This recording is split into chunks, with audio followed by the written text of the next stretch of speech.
আন্তর্জাতিক পর্যটন শিল্পে বাংলাদেশের জন্য নতুন দিগন্তের সূচনা।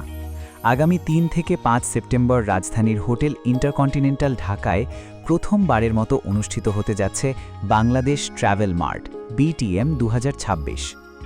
Bangladesh outbound tour operators association বটোয়া আয়োজিত এই আন্তর্জাতিক ট্রাভেল মার্টে অংশ নেবে ২০টি দেশের ১৩০টিরও বেশি এক্সিবিটার, শতাধিক পর্যটন সংশ্লিষ্ট প্রতিষ্ঠান এবং প্রায় ১৫,০০০ দর্শনার্থী।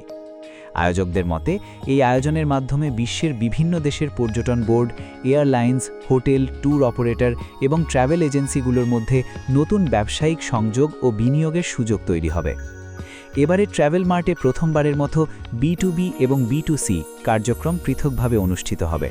থাকবে আন্তর্জাতিক buyer seller meeting, business networking এবং আকর্ষণীয় ট্রাভেল অফার। সাধারণ দর্শনার্থীরা পাবেন দেশি বিদেশি ট্যুর প্যাকেজ, বিমান টিকিট, হোটেল বুকিং, ভিসা সেবা এবং বিশেষ ট্রাভেল অফার।